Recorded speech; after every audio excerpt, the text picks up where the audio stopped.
You can watch this. In the EMDR learning community, I posted a link to your workbook. So if you haven't seen the workbook yet, it just has some, you don't have to have it to have value to this meeting, but it will provide you with some handouts so that you don't have to take notes. Hopefully we get some breakout room time to where we can kind of meet in small groups and get that community vibe going. And my hope is that we can not feel like we're working in isolation, where we could feel like a community of EMDR trained clinicians that work with children and adolescents, and we share resources. So, with that being said, I shared some in the group. If you ever have something that you've created, or that you're even thinking of creating, and you're like, oh, I have this idea, but I'm not even sure how to put it into a PDF, let me know and I can help you create something. Or if you want to just pop something in there, it could be really helpful to just kind of resource everybody up so Thank you that very we're much, the Vic. best EMDR therapists that we can be.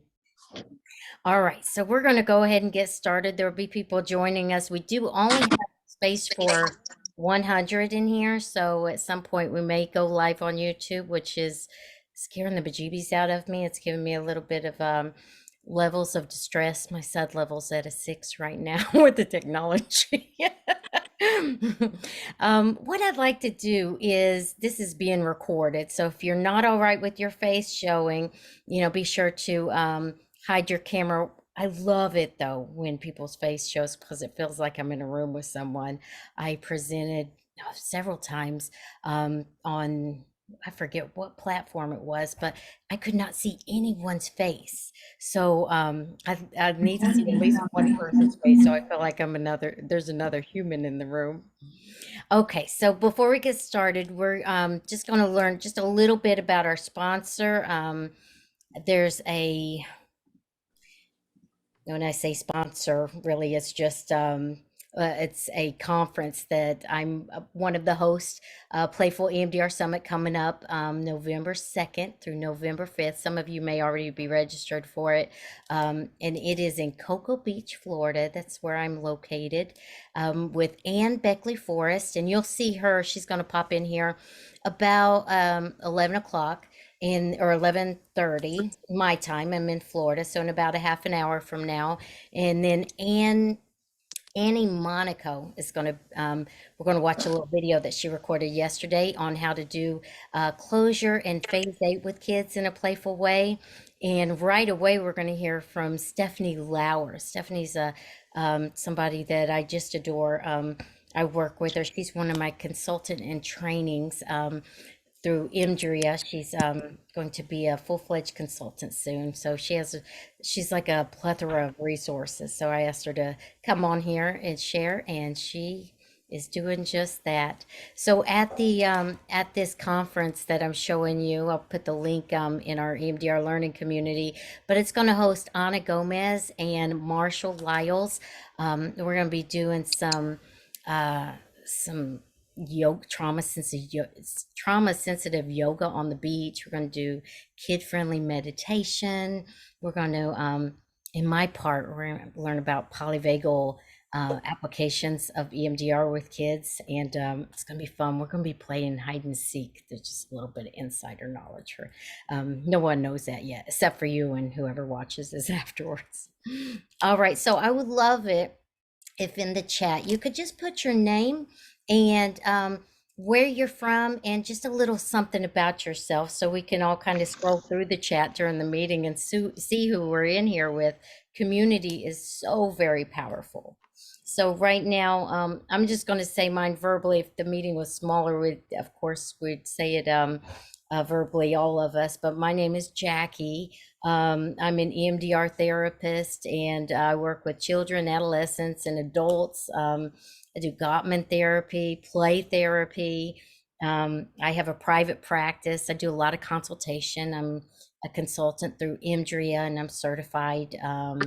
And I'm the host of Play Therapy Community Podcasts. So I do some podcasts and videos and stuff like that, and some trainings. All right, so if you could post in there, let me see who's in here. Oh, we still have people coming in. That's great. Oh, Kelly. Hey, Kelly. And Katrina's in here. Melanie. Pronce from North Carolina. Wow. Karen from Texas. I'm kind of bopping all around. Maria from Palm Beach. Oh, you're close to me. Chrissy, you're from Georgia. You're an RPT. For those of you not familiar with the initials, RPT stands for Registered Play Therapist. That's what I am as well. Roselle, Easton, Pennsylvania. And Lisa from Texas. Oh, Deb McManus. Deb McManus is amazing. She's a registered play therapist that integrates EMDR and animal assisted play therapy. I've learned so much from her. Ben from New York. Hey Ben, and RPT in progress. Whoop, whoop. Yay. Caitlin from Minnesota. We have Majori from, oh, where are you from? Washington State. Wow. Oh, we're from all over. This is exciting. Laura from California. And Good then here. Gwendolyn, you're at the Rape Crisis Center in Addison, Illinois. I love that. And Danielle, so what I'll do, I'm going to read through them all during the meeting as you just kind of get a feel for who's in here. And we're going to go ahead and get started. So hopefully we do have some time where we can just kind of interact together. That's the goal. So we're going to do our best with the technology the first time. So if you have any questions or anything, feel free to put them in the chat. If we can't get to them, or if I don't see them or something, then I'll be able to look through them afterwards, and then we'll maybe do a follow up in the discussion board inside the EMDR learning community. Okay, so first up is Stephanie Flowers. I do want to bring up the workbook so that you can see what I'm talking about. If you don't have the workbook yet, feel free to just kind of pop in that EMDR learning community. I created it. I did put the final touches on it this morning. It's, of course, Roten Brayer makes this free for all of us, which is super cool. So I did a little shout out for him there. And these are my peeps, Ann and Annie. A lot of you probably know them. I love them. We just met earlier today planning that conference, the Playful MDR conference. And then here's the agenda today. So this is the welcome. And then Stephanie's going to talk to us about safe place with kids. I don't know about you, but sometimes it is kind of difficult with children to establish a safe place. Not that we always have to have a safe place, because we need to be flexible and not try to force anyone, regardless of age, into the confines of the structure of EMDR therapy. Be mindful of kind of what naturally works and what doesn't, and respect that. My part is on this somatic awareness. That's my jam. I love the polyvagal theory. So I've shared with you the 3 states body scan inside the EMDR learning community. You have the full PDF, but there's also a little bit of it in this workbook as well. How do we get the workbook? How do you get the workbook? It is inside of the EMDR learning community where you registered for this. Okay. So Jackie, where is it though? I will, let me share my screen. Let's see, we'll finish up this and I'll share my screen and show you. Okay. Sounds good. So Anne is going to talk to us in about half an hour about working with young kids. That can be kind of tricky sometimes. And then the popcorn technique with Annie Monaco. I love her. She's so fun and goofy. Wait till you see her video that she shared with us. Okay, so how do we get the workbook? Let me pull this up and share my screen. This is EMDR learning community. I'm just going to do, show you as I do it myself. I put like a little, I go in there frequently. It's so good. There's so many resources. I just go into the tab. I created a shortcut, have like a shortcut for my yoga, shortcut for the Beyond Healing community, and some other stuff. So that's one of my shortcuts. So you go into EMDR learning community, wherever, however you get in there. Holy bajoli, I have like 402 messages. It's crazy. I didn't think I had that many. So if I haven't, if you've emailed me or messaged me here and I haven't checked it, you can see my dilemma. So I will get to that as soon as I can. But you go inside of groups, And then when you go in groups, just go to EMDR with kids. And then when you go in here, I messaged a few times this morning. Here it is. Hello, everyone. I created the attached workbook. So you go into this group part and then you click on this and it should come up. I'm going to try to put this link directly inside the chat too to see. I'm not sure if you have to be signed in to get it though. So, okay. So you go into groups and then what do you go into? Go into groups and then go into EMDR with kids. You'll see my little circle logo. The one that says no fee study group? Yep. Thanks, Jackie. You're Okay. welcome. And then And that link worked just perfect. Thanks, Jackie. Oh, the link in the chat. Where do you see the link? Yeah, it works perfect. I put it in the chat. But I'm not sure how you'll download that. I think you can. I'm on a Mac. You can do Command S and you can save it. I did make that exclusively for you, so feel free to use it like whatever. Like if you need to make copies for like your clients of the body scan and in any way, but just don't like share it publicly because a lot of stuff in there I sell. Or my body scan specifically, but I wanted to make it available to you free of charge. But just kind of know that it's like part of this study group. Okay, any other questions before we get started? Jackie, can we ask everyone to mute and maybe give them like an instruction on how to do that? I don't know if everyone knows how to mute. Okay. That's funny. That's like a little bit of a lowercase t trauma for me right at the beginning of COVID. I had a big training where I had so many people on them and I couldn't figure out how to mute. And I got nervous and I just ended the meeting. And when you said that, I was like, that's the power of the memory network. It goes right back to the touchstone, just like a fast train. So everyone, if you could mute yourself on the bottom left of this application window, there's a little microphone that probably has the green going up and down. You can click on mute there, or you could go to the upper right of your video, wherever you see your face or your name, and just click on those three dots and you'll see mute my audio. And there will be times we can unmute. I think we're going to be fine with the breakout room, so we'll be able to talk and stuff. Oh, thank you, Michelle. Well, I just want to take a minute to say thank you. I realize, I'm feeling the feels now, I realize everyone in this room, your time is valuable. So for you to kind of pause, take time out of your day, and to join together as an EMDR community that works with kids, oh my goodness. I don't know if anybody else is feeling it, but I'm feeling it all kinds of ways. So thank you, thank you, thank you. I truly love you all.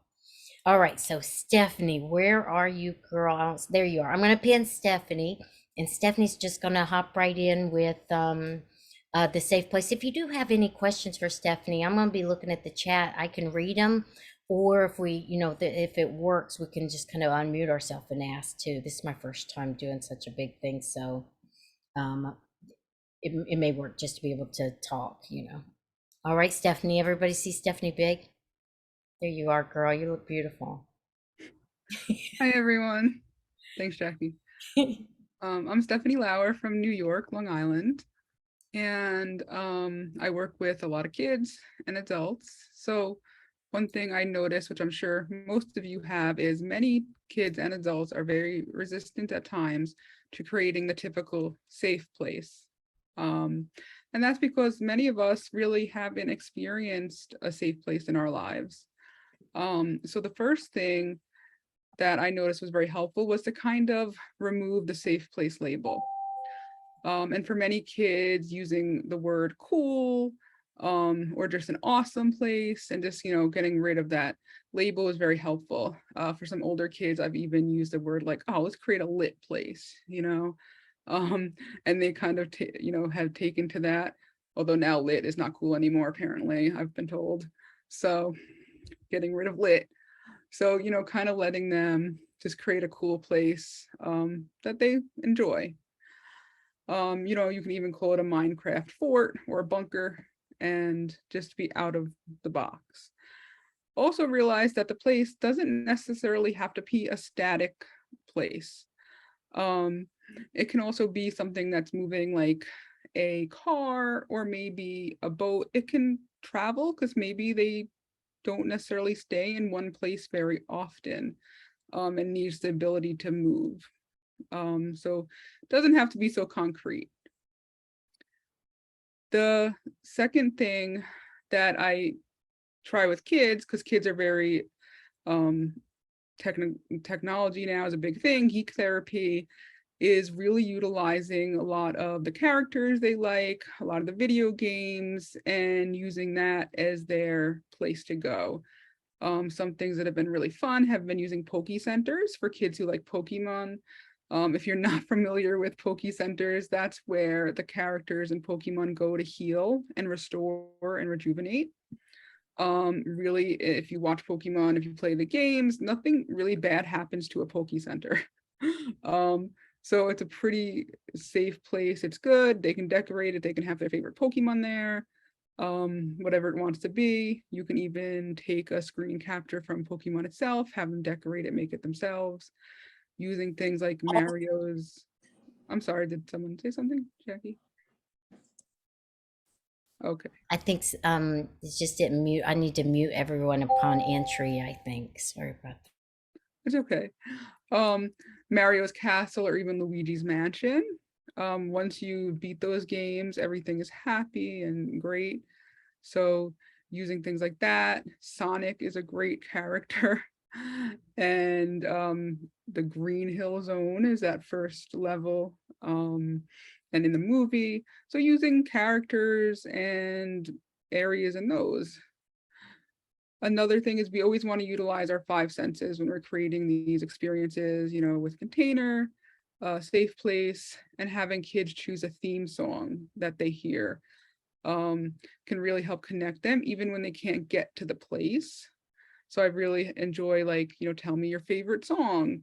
And we can resource that in. We can play the song a few times. I have an Alexa in the office. I really hope it doesn't talk, because it likes to do that during presentations.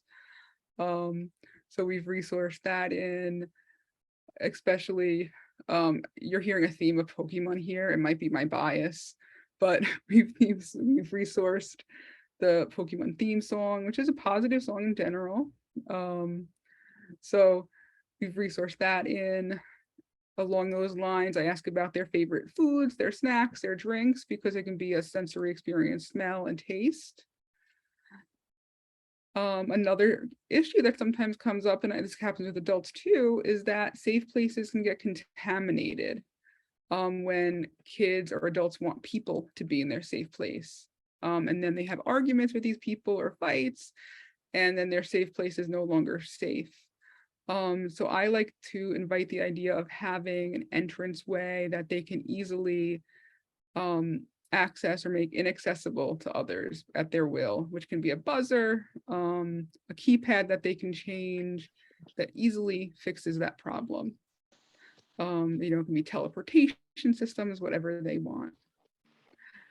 And then finally, for younger kids or more concrete kids on the spectrum, just having worksheets available, templates that you might make of like bedrooms, cars, the Bat Cave, the Poke Center, and just having them fill it in and making it their own, coloring it in, adding some aspects they like, and taking it home.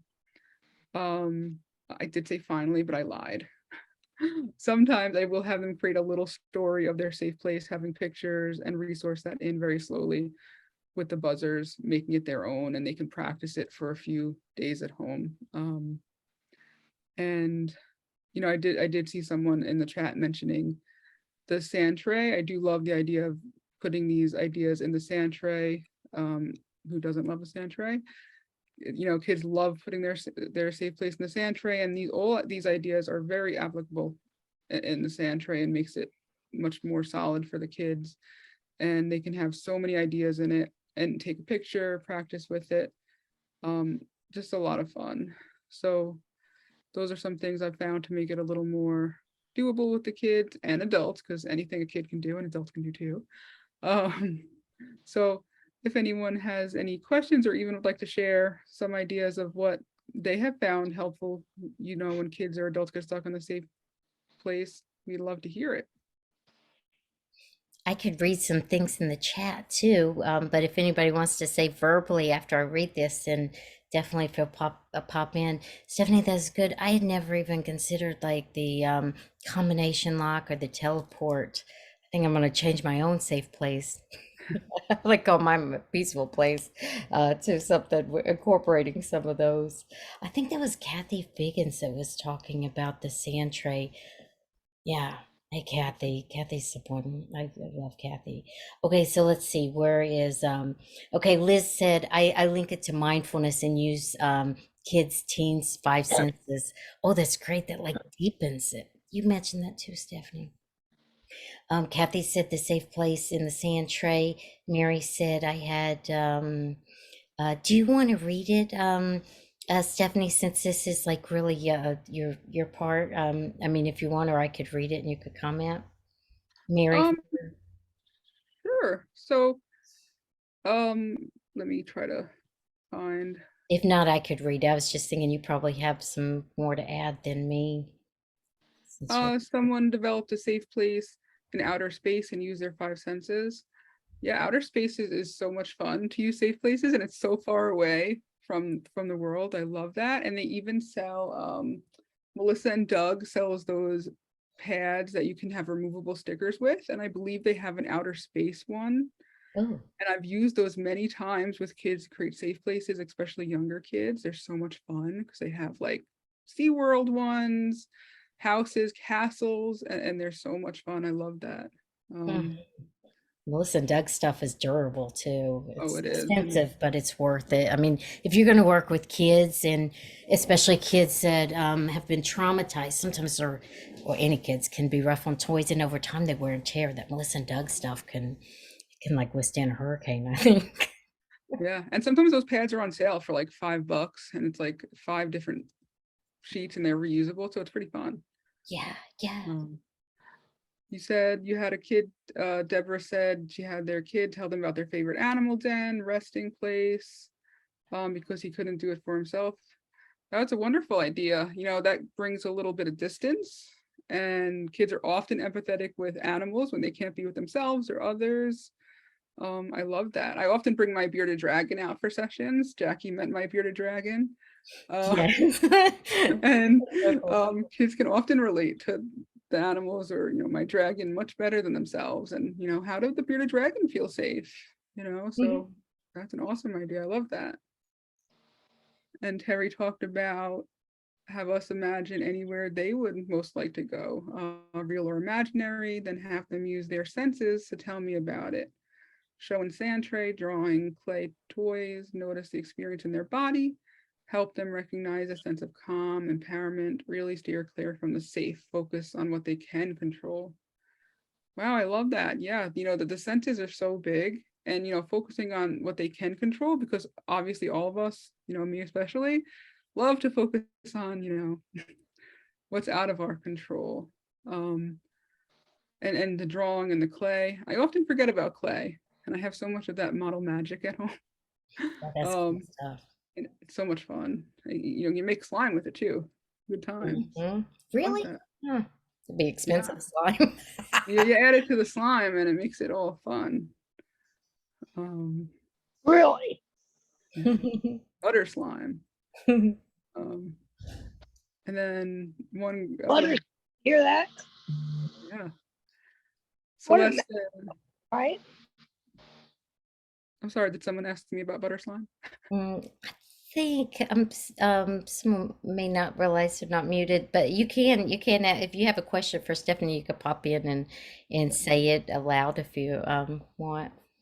We have a few more minutes on the safe place. We can go. Celeste said one girl's calm place is her tree house. She described it, decorated it beautifully. Oh, tree house. I hadn't really thought about that. That's an awesome idea.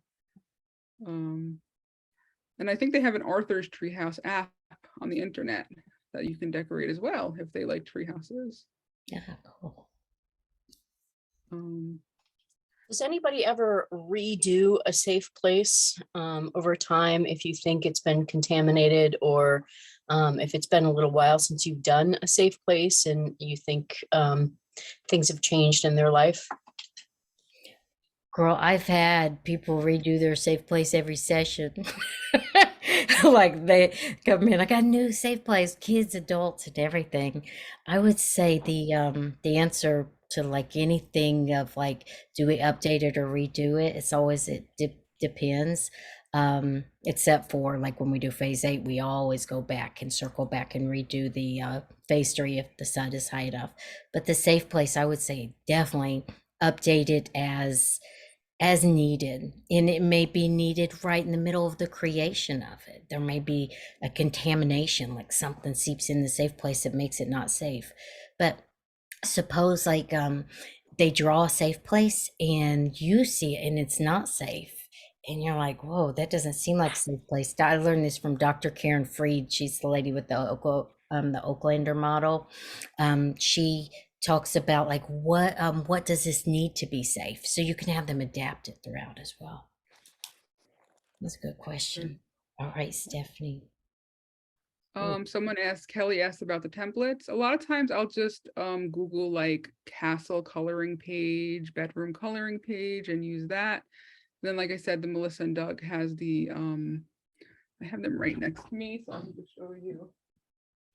There's the sticker pads. Oh, that's fancy. Is it new? It looks shiny. This one's new. I have many duplicates. Okay, that's beautiful. So it's just different scenes, and you can get them at craft stores, stuff like that. Okay. Okay. Oh, And then Maria said paint safe space and then take a picture of laminated and take it with her. Awesome. I love laminating stuff. And then any suggestions how to explain this to a 2 or 3-year-old? I don't do too much explanations with little kids. I kind of just say, let's make a cool place. Let's have fun. Jackie, do you want to add to that? yeah, I can add to it. Ann Beckley Force is going to give us the deal on with little kids. But right now, I have a 2-year-old client that I'm doing safe place with, and it truly is in the moment. It's really organic. Think about Lisa Dion. She's like one of my my best teachers, I think, since I started working with kids. But she has this. She created synergetic play therapy. She has this real connected on a nervous system to nervous system vibe. So you just kind of intuitively know like what would be safety right now. So it may be the sandbox. I was at the little girl's house, and her safe place for the last session was a sandbox on her back patio. Before that, it was her bed, and we call it the peaceful place with her. So we just kind of pick out something very literal that's right there right now. We have about 1 more minute, Stephanie. Anything else? Can I ask a question? Oh yeah. How long, so I just purchased buzzers, and I know for resourcing, I'm newly trained. We're supposed to go slower for resourcing. Do you have any suggestions as far as when using buzzers, how slow to go, or does it really just depend on the client? Do you want me to answer that, Stephanie, or what? Yeah, you can answer that. That's always, to me, there's this baseline of when we're installing, when we're doing the positives, we want to do slow and short. I love the buzzers I use sometimes, but I just love the butterfly hug even more so because they're going to have that with them all the time, and they're not going to have the buzzers with them. And I pull that kind of concept from my readings of Laura Parnell's work, her tapping it in. I say, like, suppose there's the safe place or even building up their resource bank account, like lots of good stuff. Linda Ruff was one of my basic trainers, and she's like, Jackie, I'm acting like she just taught me. She told the whole class, make sure it's always more good stuff than tough stuff. So whether it's a safe place, whether it's noticing that you could put that in the container, or whether it's thinking of your glimmer, the positive of the week, ooh, let's feel that in our body and let's tap that in. And when you do that, they can kind of replicate that. And then they start to kind of have a disconfirming I got this new phrase in my mind, a disconfirming experience. I got that from that somatic experiencing training of the negativity bias, because when we experience trauma, we kind of tend to focus on cues of danger more so than cues of safety. We always do have kind of that negativity bias primarily because, to keep ourselves safe, but it gets even heightened when we're traumatized. So I like to do the tapping so that they can continue that practice slow and short and just feel it in their body and make it like a little fun thing rather than the buzzers. But slow and short is the short answer for that. I might have over answered that. When I get nervous, I talk too much. No, that was helpful because you're continuous with them. You can't take buzzers with them. Yeah. I have to say, in the beginning of my work, I had a small, like lowercase t for me. I was using my buzzers every session with every client, and I went to work one day and I started the buzzers, were reprocessing, and the client's like, Jackie, the right one doesn't work. I was like, what? What do you mean it doesn't work? This is how we do EMDR, and we have a whole day of clients. What am I going to do? So I've learned to kind of use the buzzers, but have a backup, and in fact, do all kind of mechanisms of action, audio, tactile, visual, movement, whatever, so that we don't become reliant and it's all familiar to them. Familiarity is a cue of safety. Hey, thanks, Aaron, for asking that. All right, Stephanie, we're going to turn it over to Anne. Anything else before Anne starts? Nope, that's it. Thanks so much, everyone, for taking this and hearing me out. Thank you. That was great. There's a lot of great ideas. All right, so let me try to find Anne Beckley Forrest and all these people. Let's see. I'm waving at you. You're waving at me. I hear you, girl. It sounds like you're in a far off distance. Let's Oh no, see. that's not good. Wait, let me adjust my audio. There you go. Oh, there you are. I just saw I Anne know, like a right? little bit ago. If I had come on right at 11, it sounded like I'm joining something that's already very exciting, but I couldn't figure out how to get in, but then I got in. Yay. We're excited to learn about EMDR with young children. Anne is, if you don't know Anne, you probably know Anne already, but she's one of the other hosts for that Playful EMDR Summit that I was telling you about in November that we're hosting. And in this study group today, I asked her to come on and just talk about EMDR with little kids because it can seem kind of daunting. And she knows her stuff. So I'm going to stop talking.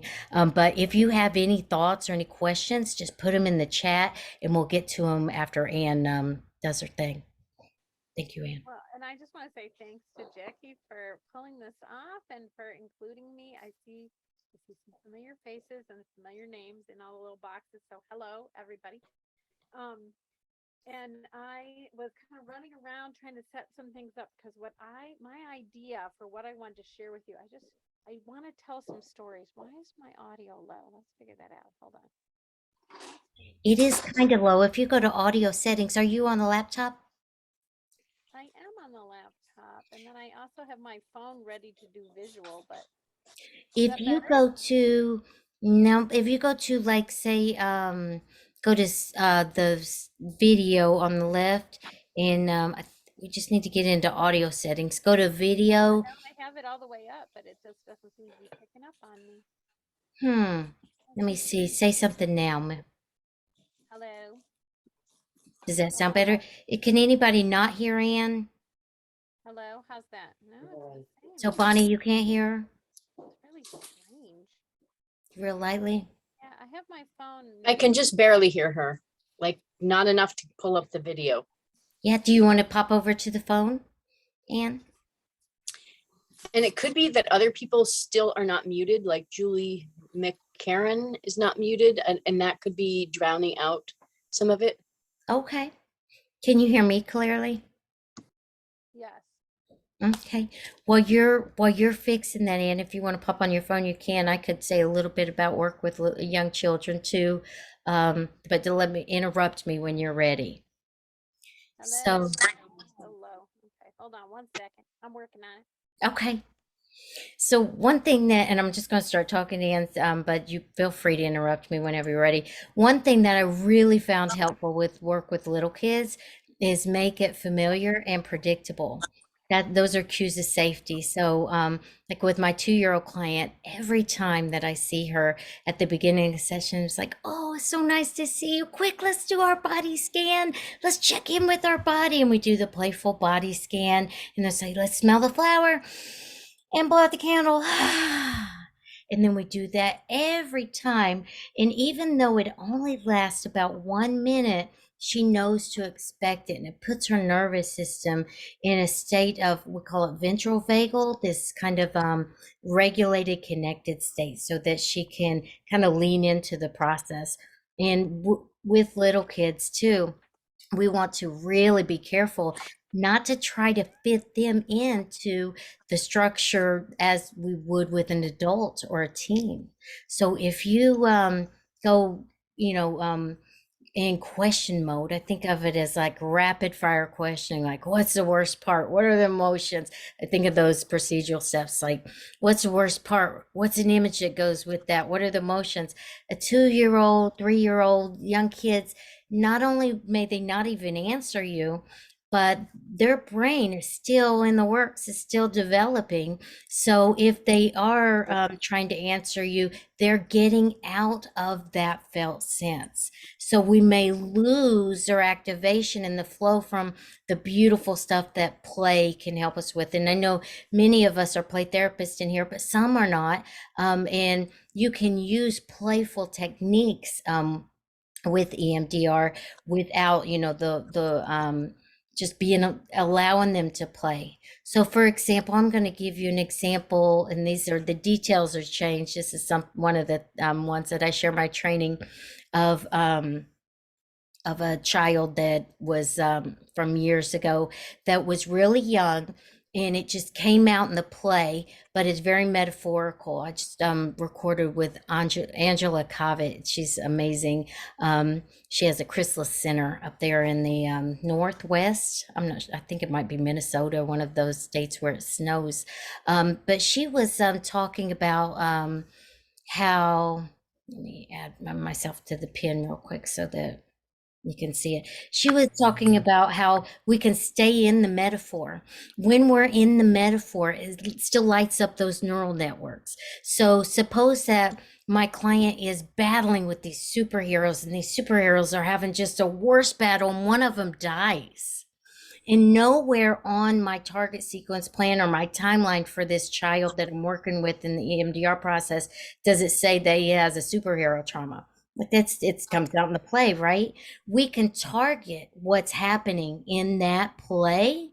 That metaphor of the play lights up those neural networks in a way that we may not even have to kind of bridge it explicitly back to the trauma. So for example, imagine the trauma was he witnessed the death of a parent, and his it was just it was horrific. It was a very traumatic experience for the child. And I would want to do just a little side point here with a trauma. We're not targeting the trauma itself, but the effect that it had on the person. Because like you and I could experience the same car crash.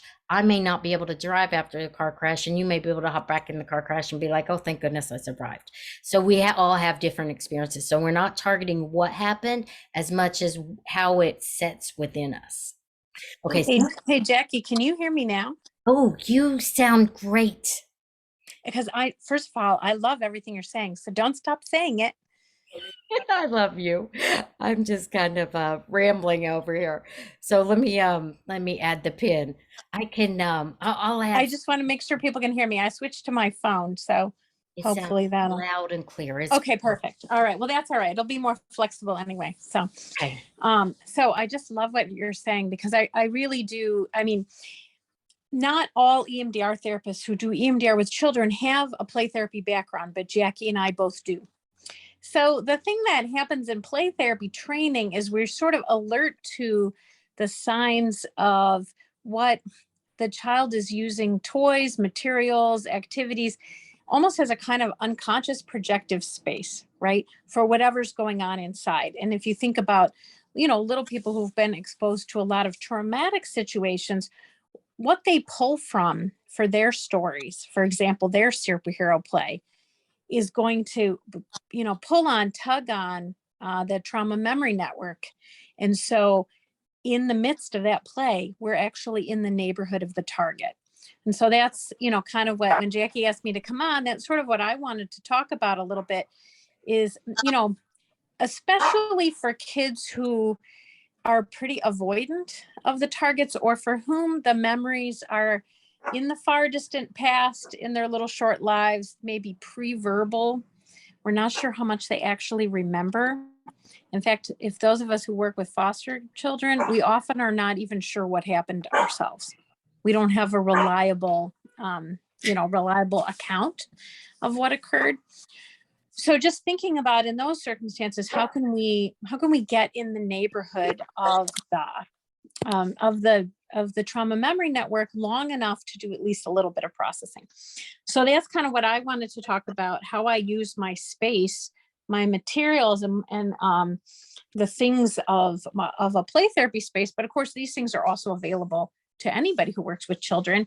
And they do send, as Jackie likes to say, cues for safety, messages of safety for children. Is being able to interact with materials in a child-friendly space is very much consistent with kind of a safe space in which, it's kind of a playground for everything that's going on in the nervous system. So to remind me to tell you a few specific stories, I set up some things in the playroom. So this is where the fact that my computer didn't work and I actually have my phone might work. I was going to try to have both originally, but let me show you something that just happened in my playroom yesterday. So I'm just going to hold on and get my phone here more flexibly. All right. So I'm going to show you, hopefully you'll still be able to hear me talk. I'm going to show you how I use animals and the sand tray as a setting for processing for a kid just yesterday in the playroom. So first, let me show you what we were playing with. So we were playing with dragons. I don't know if you can see my dragons there. See some dragons. And I have a lot of this kind of figures, animals, and things like that in my playroom. I'll just give you a little tour. I have all kinds of like knights and kings and queens, princesses, and then I have tons of animals, baby animals, animal families and things like that. And these are, it's a good projective space for, when kids have experiences with attachment figures and then they play with moms and babies, they are pulling on their own experience. It's an opportunity for me to create a bridge into processing. So long as I have prepared them. So I love what, Jackie, what you were just saying in terms of, whoever the previous presenter was about having all different kinds of ways of doing installation with bilateral stimulation, because it's important that kids already understand bilateral stimulation. That's already a game that you play before you start to take them into processing. And so just like you were talking about, I have kids tapping, buzzing, doing all kinds of stuff. I have drumsticks, I have all kinds of stuff in the room that we use as we're getting to know each other to just install and notice, positive feelings. Then when we're in this kind of play that I'm talking about, and I see an opportunity to bridge into something that might be on their trauma list, I'm ready to go. I'm not dealing with a kid who, for whom that's going to be brand new. So this little girl who I was working with, one of the things that came up, she said something about, anger, big feelings. I don't remember the context of that. And then was saying that she feels like she doesn't get as angry as she used to. And so then we were like, oh, let's find something that shows what it used to be like to get angry. Right. And that's where she picked, one of these dragon figures and like, this is what reminds her of anger. And so then we had the dragons out just fighting. Right.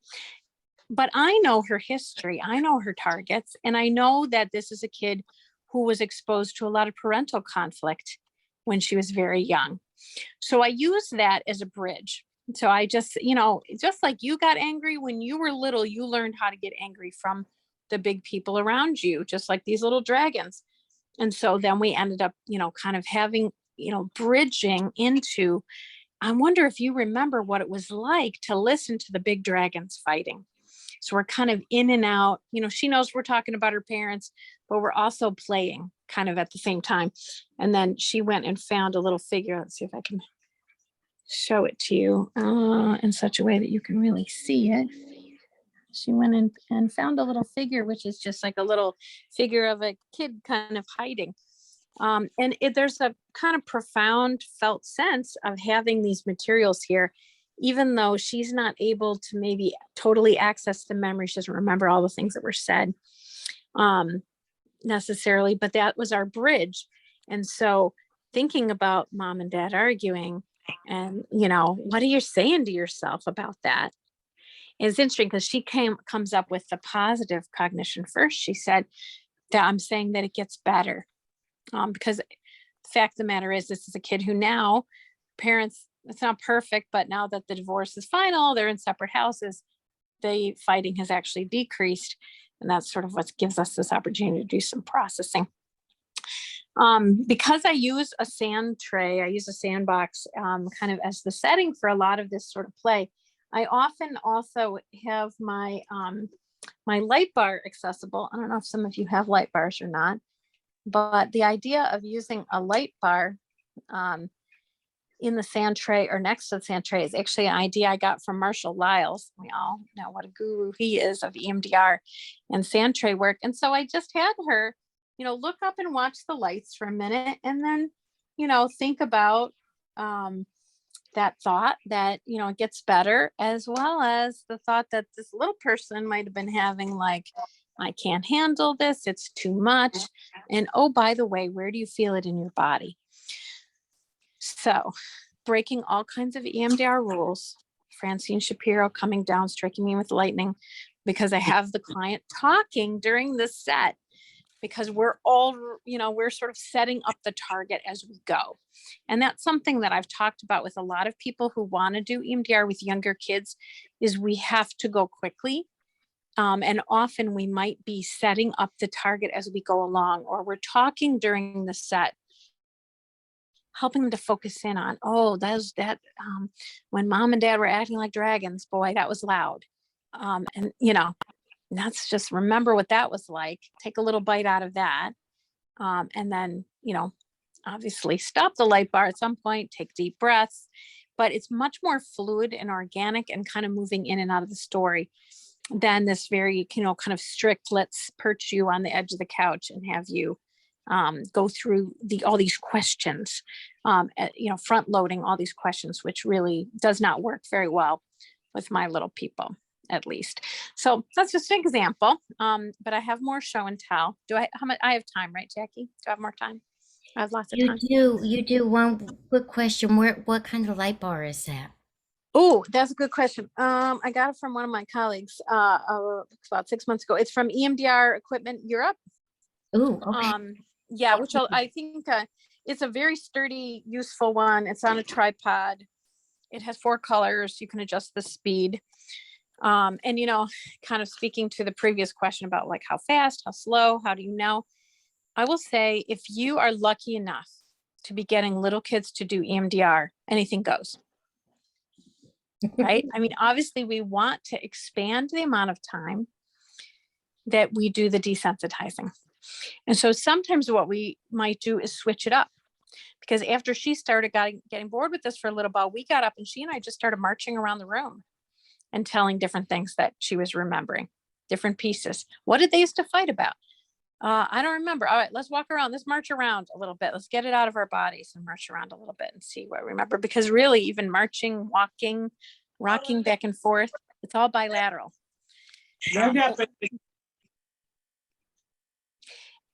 Does somebody have, oh, okay, this just not muted.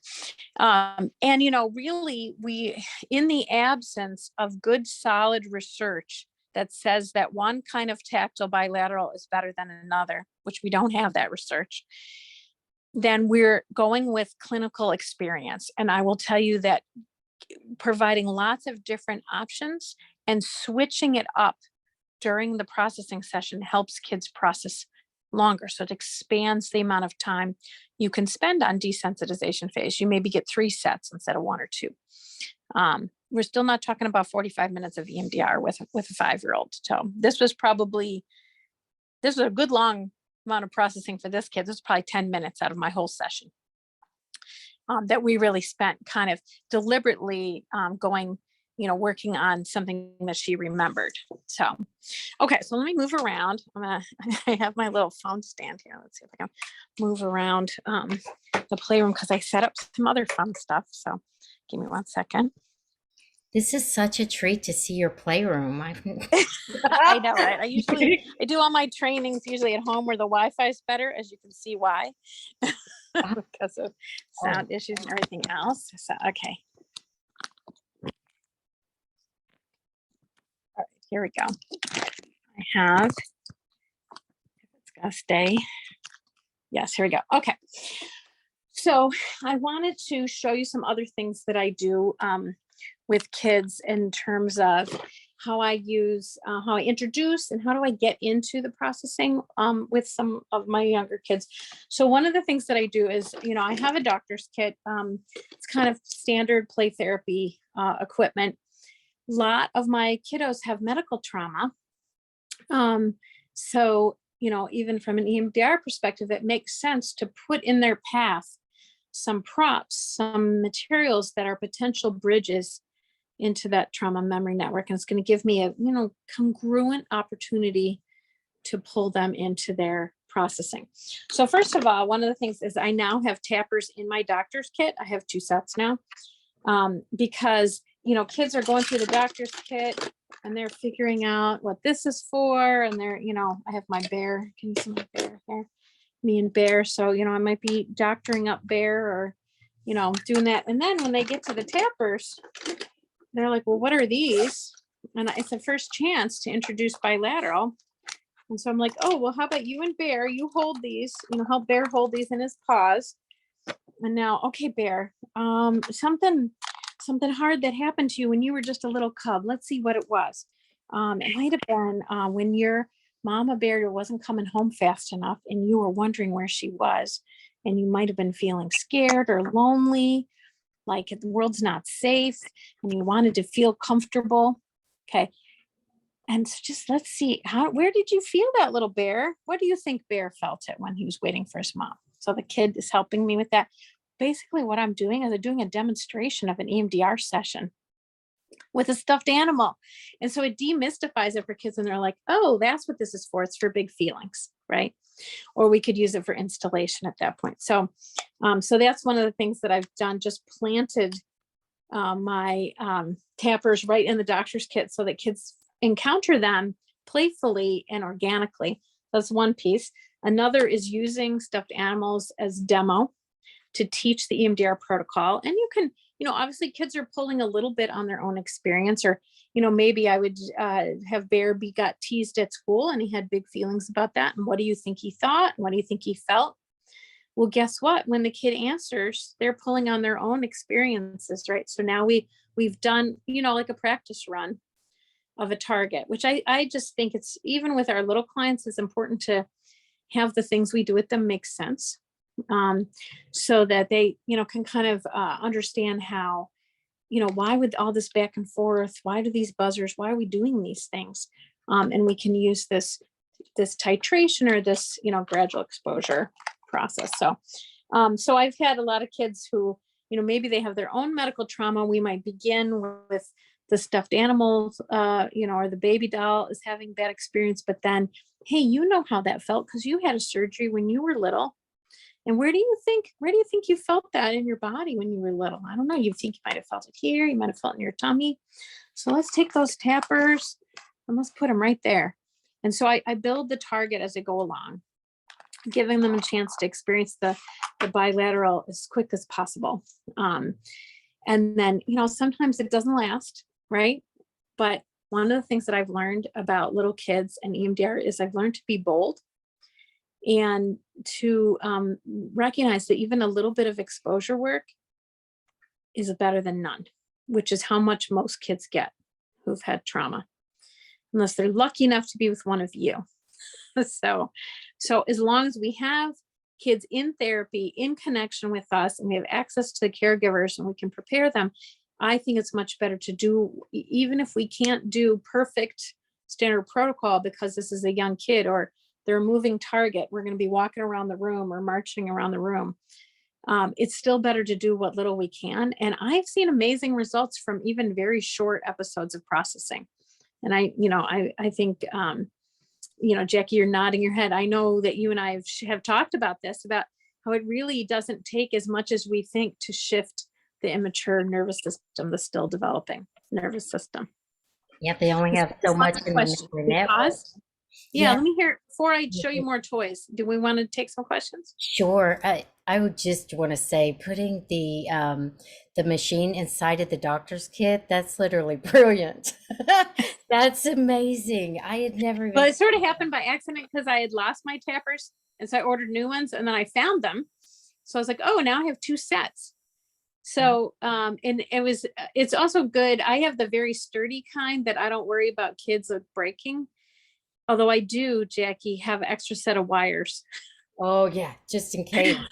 Just in case, because the wires are the thing on these TheraTappers that do go over time. Although one of them, I mean, I've had one of them for 10 years. So, and I guess pretty rough play. So it's a very much a low tech version. And some of them are fancier. I don't have the fancy ones. So. I like the low tech ones better, so much better. Okay, so Celeste says this is so good, so very valuable. Thank you. Have to go, but we'll watch it. So Celeste is gone. The next one, when you march, would you, or when the client marches, would you tap on her back or her shoulders, maybe? Like, I'm thinking. I think if it works, sure. But I mean, to me, I was like, even the movement of marching, is kind of a self-administered bilateral. And it's interesting because the science of EMDR, it doesn't come out of nowhere, right? The fact that bilateral stimulation is integrating is somehow helpful in being, staying present despite the big feelings that are coming up. I mean, we do bilateral from the time our children are, from infancy, right? And so once I tried to kind of expand the possibilities, I literally experiment in the moment. And I'm always looking for a way to do some more bilateral. And I've heard some wonderful, wonderful ideas from participants in some of our trainings. So, some of you I actually already know, you've been to some of our trainings, and, with Annie Monaco, I do some, we do trainings for people who finish basic EMDR training and are kind of like, where do I go next with kids, right? And, how do I make EMDR playful? So from those participants, I've heard ideas that I'd never thought of. Like, if you're in the sand tray, the kid can just literally pick up scoopfuls of sand together, and you could just, be pouring sand on each other's hands, right, left, back and forth. You could be, people who use paintbrushes or other kinds of soft touch to tap back and forth. Certainly tapping on shoulders. I have kids patty cake on the baby doll. Oh, that was one of the ones I was going to do. I was going to talk about patty cake. So when I have kids playing with babies, a lot of my kiddos have, they've had ambivalent care, right? They've had caregivers who were both nurturing and attentive and who were rejecting. And I see that come out sometimes in baby doll play. So, so one of the things I just started doing is, for kids who have that history, if they're playing with the baby dolls and the baby doll gets sad, I'll say, oh, you were a baby. You know what it was like to get sad. I wonder where baby feels that sad feeling. Here, let's patty cake on baby, because we know that tapping back and forth just makes our hearts feel a little better. And so we're doing patty cake. And that's, also sometimes I have kids who are literally themselves being the baby. I don't know if you have clients like that. They want to be in the beanbag chair with a blanket over them and a sippy cup.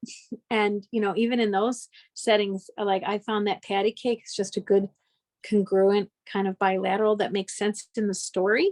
And then we can kind of go back and forth with, where are the big feelings? I wonder what baby's saying to herself, And that's where, when it comes to the little kid EMDR, I'm very helpful with the cognitions. I don't worry, I don't get hung up on fishing for them from the kids. I'm more likely to take a guess at what I think some of the negative, thoughts or hangups might be. And often we already know because of the play, right? We already have some idea whether this is a kid who has bad feelings about themselves, or who feels like it's their job to rescue other people, or, things like that. And so we can venture a guess that, oh, baby might be feeling like she's not lovable, but, I think she's very, she was born beautiful and lovable, just like you. So let's patty cake on that idea, right? And so then, we're doing some more patty cake, and me and the kid are doing that. And so with some of the really, really littles, especially if you're working with some of you were asking about 2-year-olds, 3-year-olds, I often have caregivers involved in those sessions.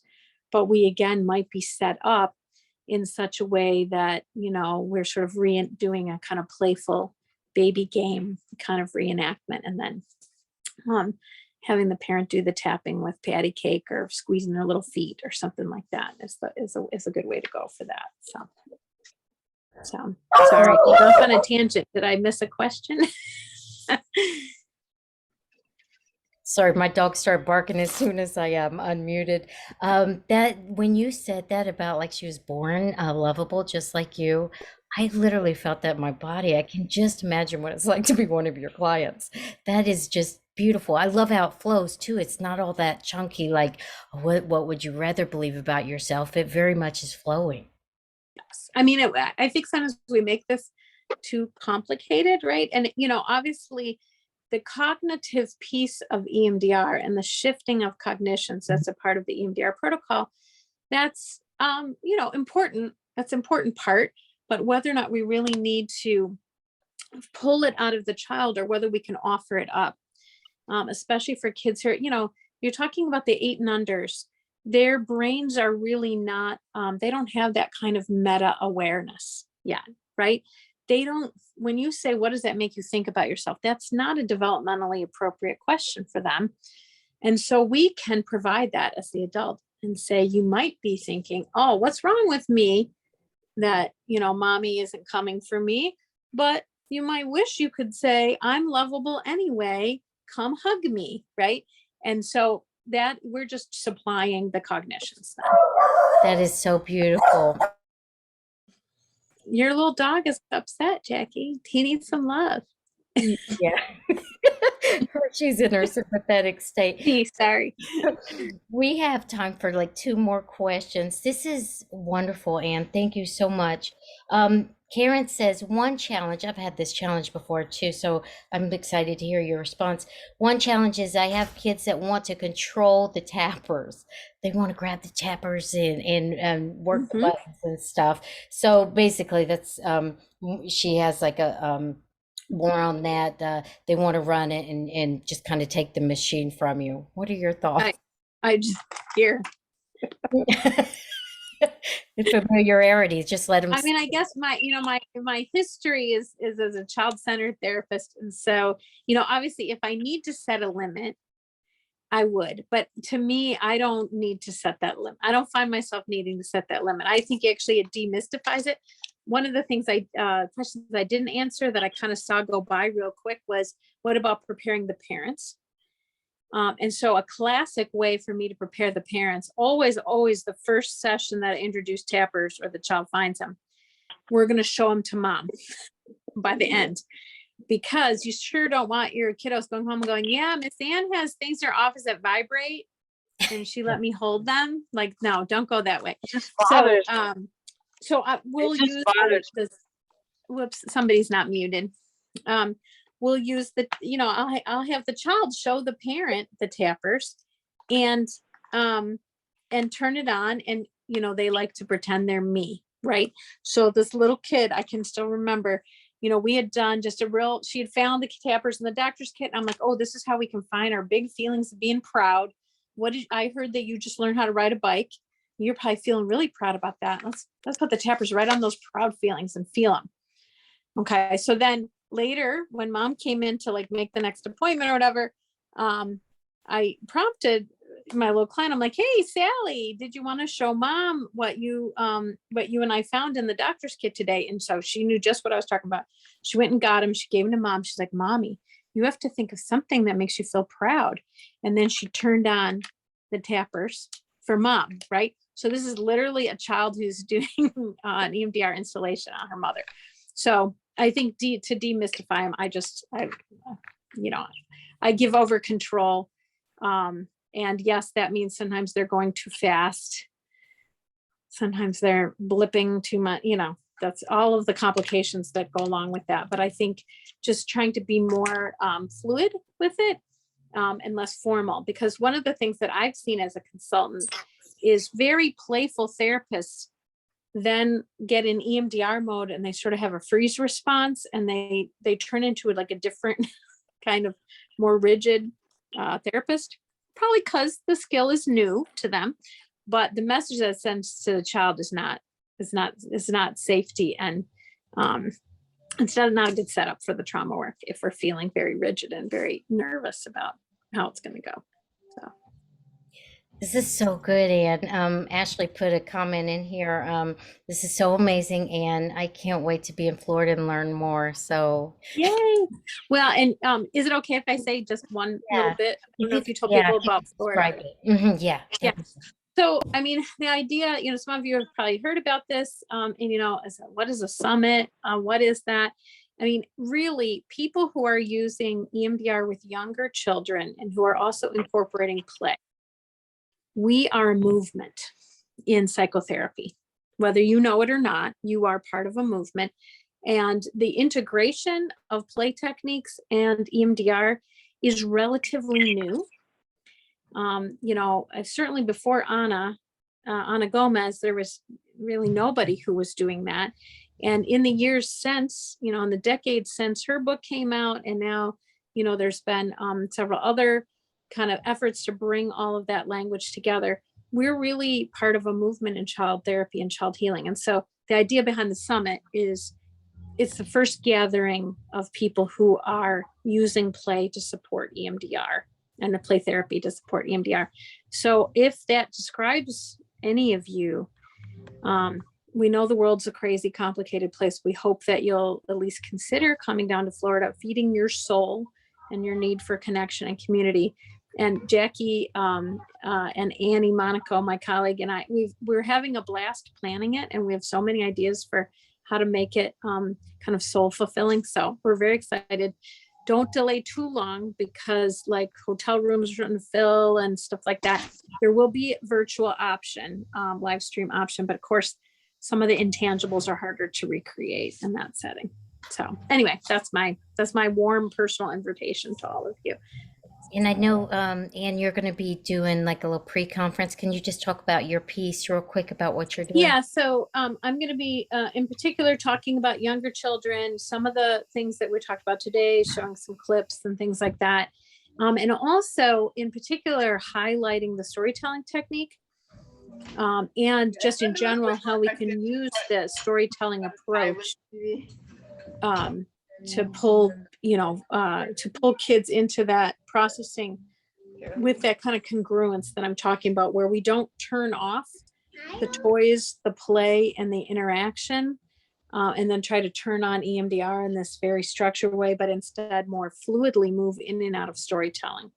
So that's the hope, and hope, for, especially people to be there in person. I'm hoping to do some storytelling, some practice with each other so that we can really, enrich those skills. It sounds like a lot for 3 hours, but that's the plan. It's going to be great. Okay, if you're not muted, if you could mute yourself, that'd be great. I looked through all of the videos. Lulu, I think you're not muted. Let's see. Lulu, could you mute yourself? Lulu, could you mute yourself? Thanks. Oh, thank you. Oh, that's great. Y'all are wonderful. Okay, so now we're going to, and thank you, Anne. So there were a lot more questions for Anne and thoughts too. So we can continue this discussion in the EMDR learning community through the chat as well. And now that I've got myself logged in, I'll try to respond. Yeah. So well, I really appreciate the chance to be here with you. I'll probably hang out for a little bit, but And then I have to run off to another meeting. But this is a wonderful, wonderful thing to get going, and I love the energy. So I love everything you shared. You're brilliant. I'm literally going to put my buzzers in my doctor's kit. That feels like an emergency.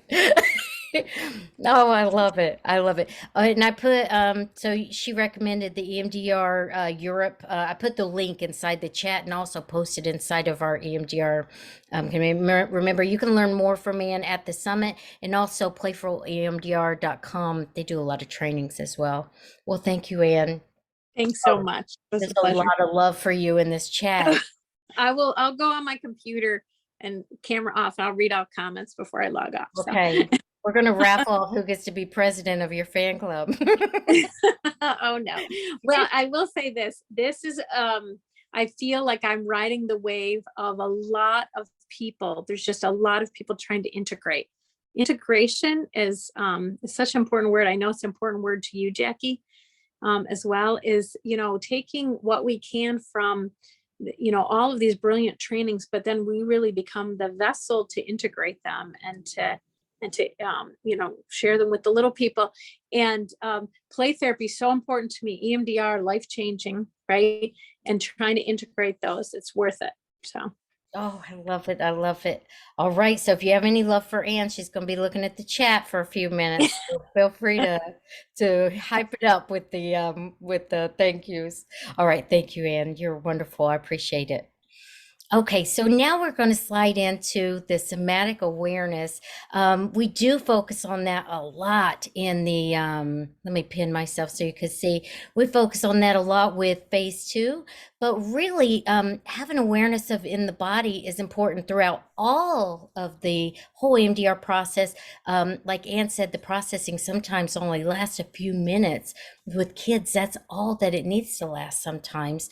But having that awareness in their body just throughout life can help them to grow their resilience and to be able to process things kind of in real time rather than having it kind of stay in their body and unintegrated. So this is the my 3 states body scan. It's polyvagal inspired. I love the polyvagal theory. You do have access to this inside of your workbook. You'll see where actually let me I'll pull up the workbook in a little bit. But also the whole thing that you could print off is inside the EMDR learning community. Again, it's exclusive for the EMDR learning community. So don't give it away freely unless you're giving it to your client or something, because it is something that I include in my trainings and I sell as well. But I wanted you to have it so it could give some context to this. When I first started working with kids, I would ask them to scan their body and they didn't know what I was talking about. They're like, what does she even mean? Or did they even respond? So this is something that I have printed out like in a big, large, I had a version of a poster before I updated it. I was working with Deb McManus. She's actually in this group today.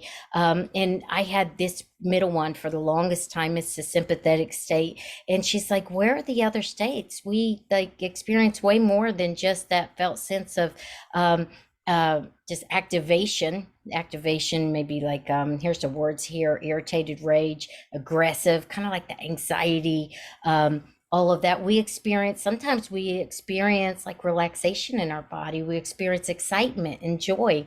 Sometimes we feel numbness, shut down, disconnect, dark thoughts. Certainly a lot of our clients and us, we go through all of these. So after she said that, I was like, girl, thank you. So the body scan and my work changed forever after Deb. I'll be forever grateful to her. But really, this helps them to understand it in a way that they get it. And then also what you'll see in the discussion group, there's a color page too. Just the same concept as the mirror neurons. As they are noticing it in their body, and then they're able to even scribble it out on the paper or update the image or even point to it. It allows for that kind of integration from neuroception. When we think about in our body holds 80% of that communication, that felt sense, and 20% is in our brain. I've even heard different numbers to suggest that it's as low as like 3%. So there's varying varying kind of specifics on that, but the reality is the body holds so much. So if we don't bring the body into these sessions, then we are really missing out on a lot of great kind of processing. Like Anna was saying, put the buzzers up to the doll, let's put it up to us where we're feeling it. Just even noticing that can be very powerful. I took Lisa Dion's intro to her synergetic play therapy course. It was so good. One thing that I took away from that really supported my work with young children, but I use it across the board, is when I'm noticing something, I'll be like, ooh, I will point to parts of my body so that I have my alarm here, so that they can connect with it, mirror neuron to mirror neuron, and then we have that co-regulation going on. So I just want to share with you just a little bit more about, oh wait, that's the positive cognitions. Hold on for a second. Sure. I want to share with you just a little bit more how I use this body scan with kids, because it's not like we can never be connected and anxious at the same time. When we think about play, and I use this as part of my history taking and being able to explain EMDR and play therapy specifically with my parents and with clients that aren't in my child-centered sessions, is play has that hybrid state. We are connected, but also we have this capacity to feel irritated or kind of pushed to our limits. You think about, like, during play, you may lose the game. The child may not be able to achieve what they've done. They may be playing, say, the Bumble with Joanna Pieskarsky. I did this video on assessments, and they were playing this Bumble bee honey comb game, and then it pops up. That could be really alarming, but they're also connected to you in the play.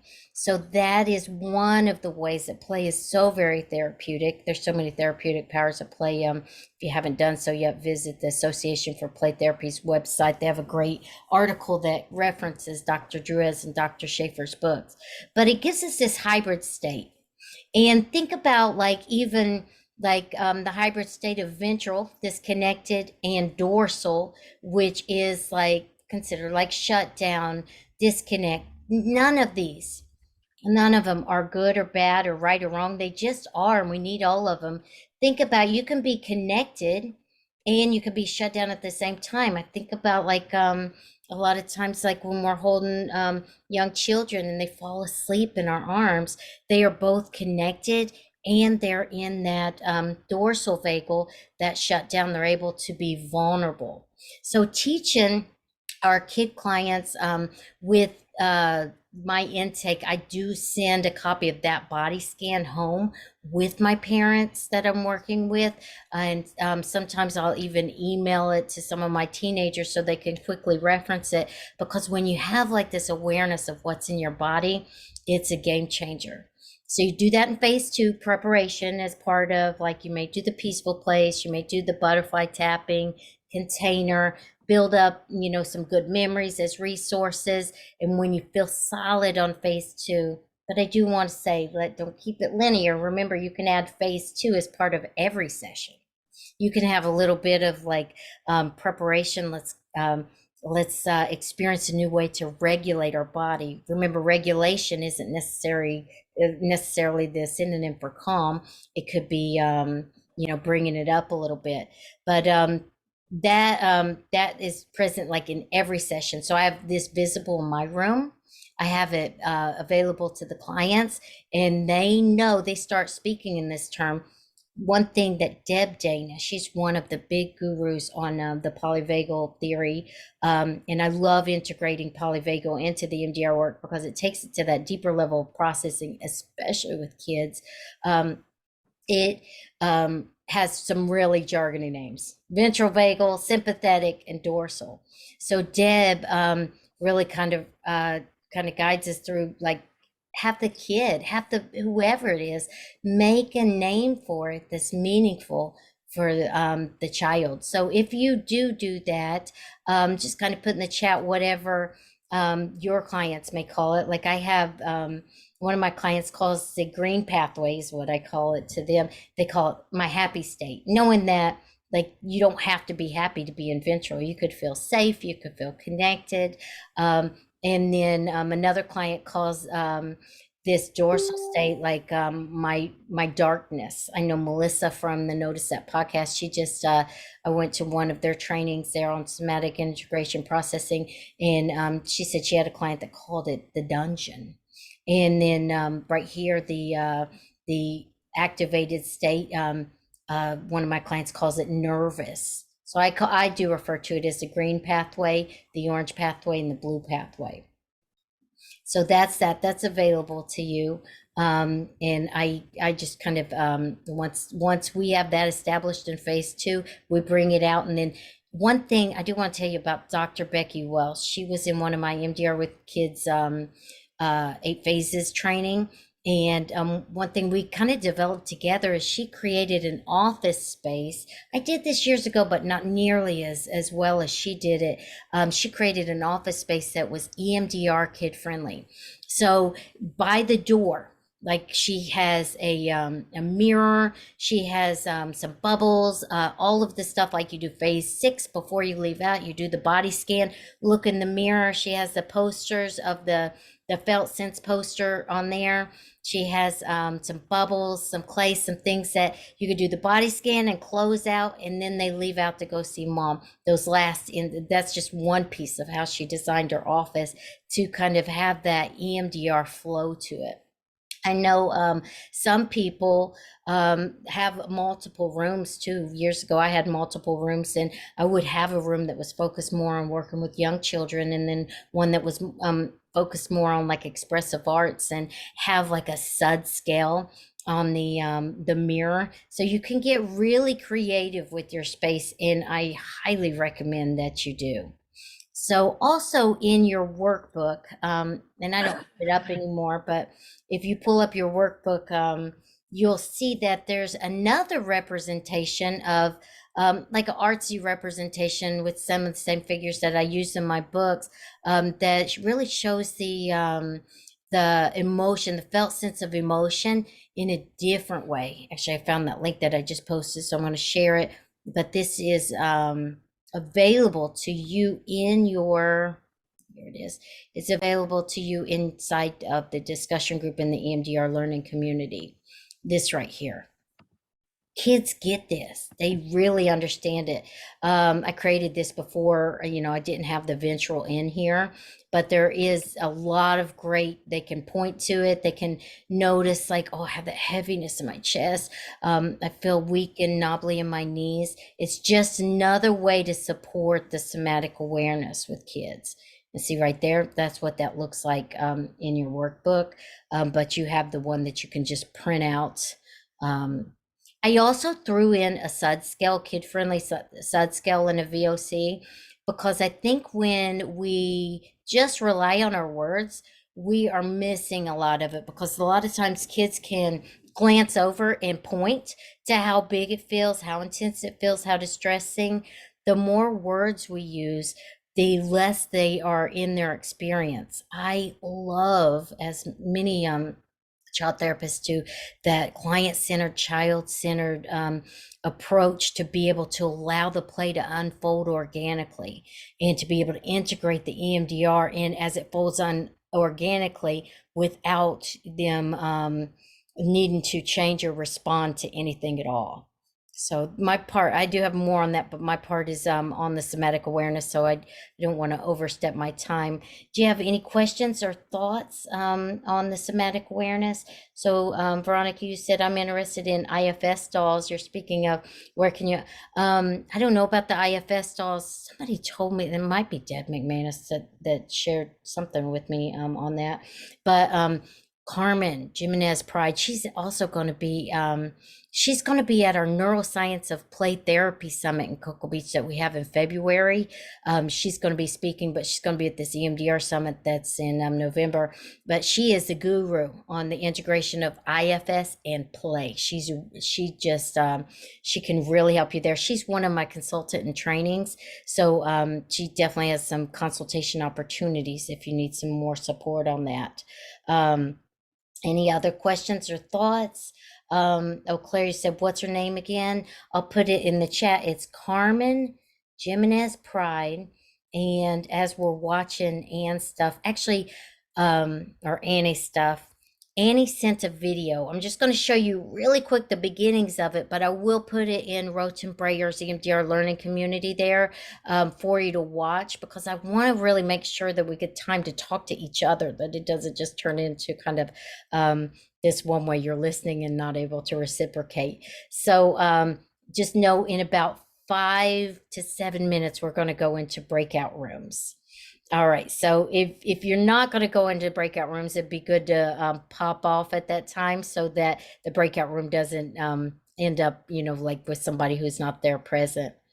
Okay. So Patricia, you said it's phenomenal. Are we able to access the handouts here? Yes, you have a workbook right inside of the discussion board in the EMDR learning community. Oh, I want to show you something just real quick. And I have a YouTube video that has this on it too. I'll put that in the discussion board. Actually, it already is in the discussion board in the EMDR learning community. One thing with kids, you want to make sure that you don't forget some important parts of the process. I made this goals checklist. You can see it in MJ's magazine. Go with that magazine. I wrote an article on working with children with depression, and I put the goals of that I see for each phase out of that I plucked out of the MJ definition. I find this really helpful for the child therapists that I'm working with, and I'll put the link to the YouTube video on there so you can just kind of listen to it too, because when you are when you're working with kids, you want to make sure that you are doing EMDR. You're just doing it in a developmentally appropriate way. So as you noticed, Anne was demonstrating that the session, she had all the pieces of the procedural steps. Remember, phase 3 has the target, what's the worst part, what's the image, what are the emotions, where do you feel it in your body, the negative cognition, the SUD, the positive cognition, the VOC.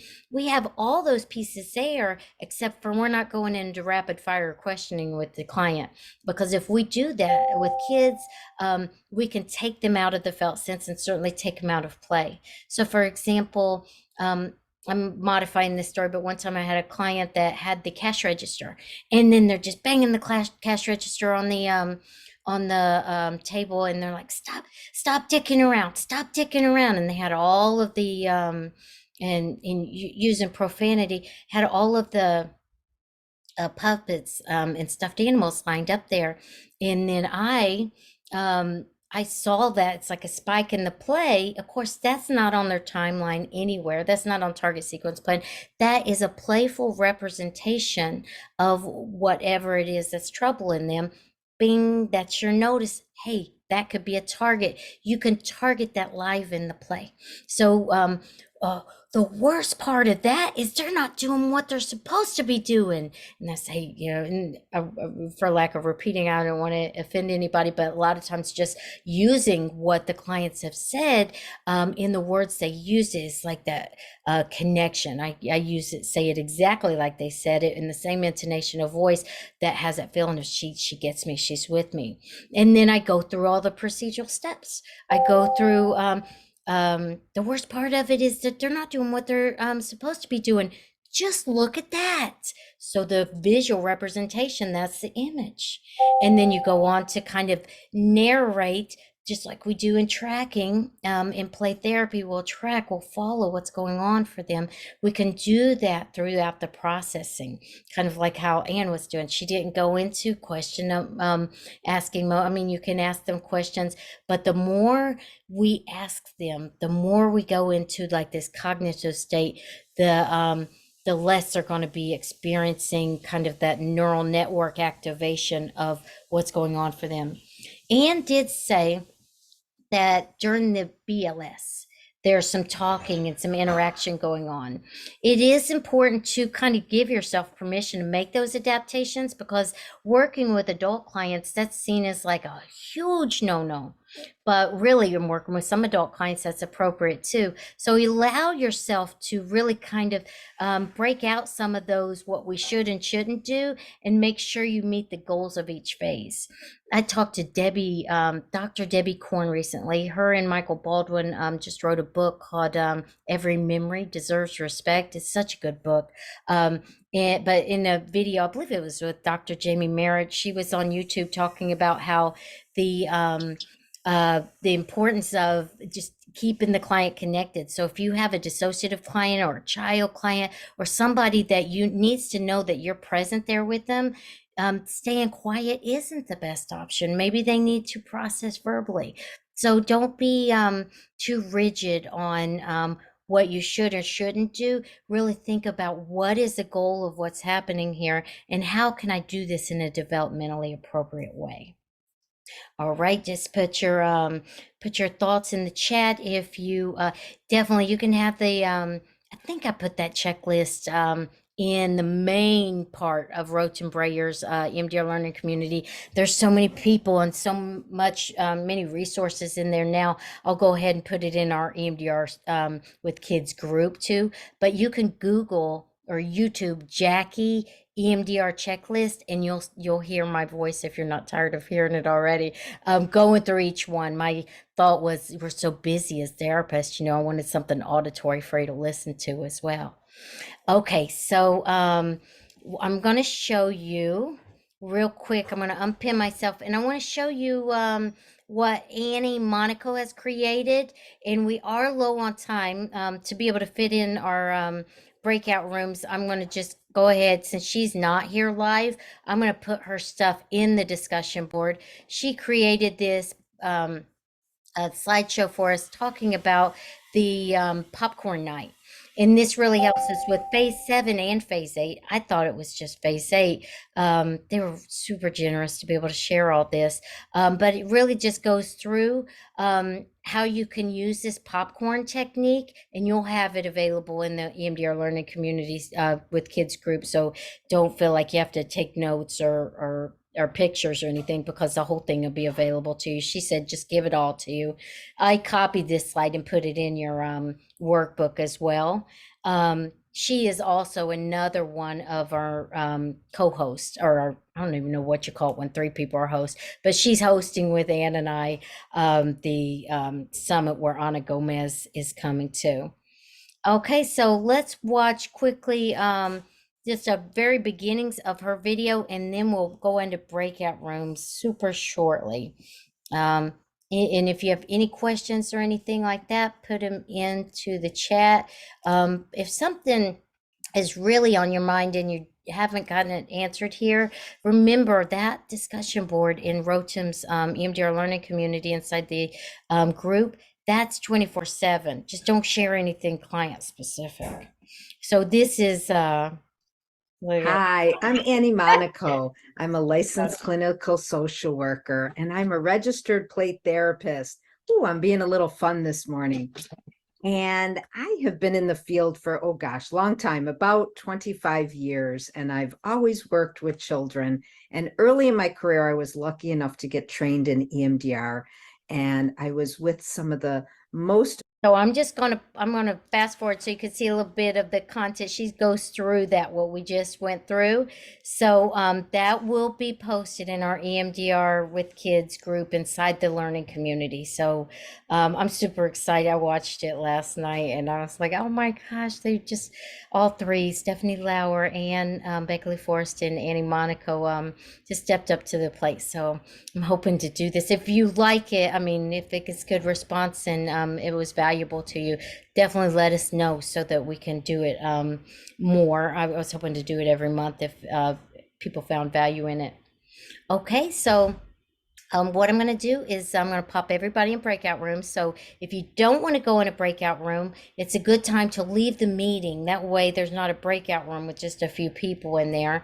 It's really cool to meet other therapists that are in the same kind of not the same, but similar situations. So the directive of what to do in these breakout rooms is to just kind of chat about what you've learned today. Remember, Stephanie Lauer talked to us about the safe place with kids, the creative ways to do that. And Ann Beckley Forrest really helped us to understand how to work with young children. She gave us a lot of tips and gave us a bird's eye view tour of her beautiful office. And then I shared the somatic awareness, how to strengthen the somatic awareness in a child that has a developing nervous system through the vibe of the polyvagal theory. I do love Dr. Siegel's and Pat Acton's window of tolerance too. So that is also a good way to help them understand the regulation.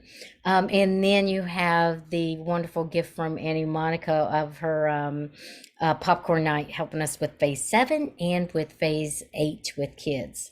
All right, so I'm going to go ahead and put you in some breakout rooms now. I'll be kind of jumping back and forth, and we'll come back in the big room probably about, I'd say, 5 to 7 minutes before the end of the hour. All right. Hey, it was wonderful, wonderful, wonderful to see you. And if you are in our play therapy community Facebook group, if you are anywhere, if you could kind of post about this to help us get the word out, you may have access to some EMDR child therapists that we don't have access to, and tell them about the learning community, tell them about the group. That just help us kind of really raise the vibe of EMDR with kids, and help us just kind of do all this work together as a community. So we're not working in isolation. We could share all these resources. All right, so here we go. I'll put you in some breakout rooms. Let's see, I think probably about 4 or 5 people in a breakout room. There we go. So you're going to get a message just to accept the room, and I'll be popping in and out. I'll see you in a bit.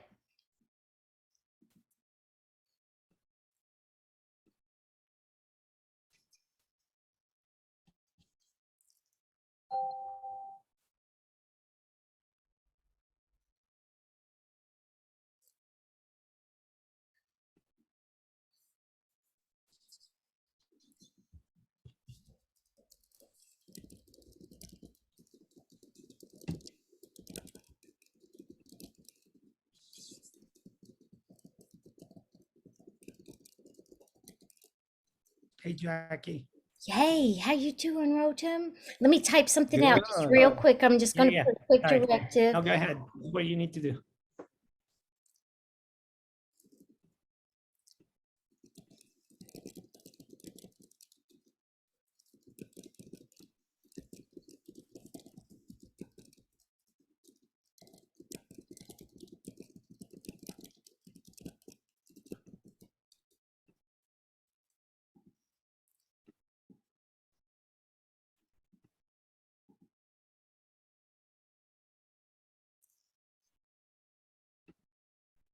Hey, Rotem, did you just get a message? A broadcast message? What's a broadcast?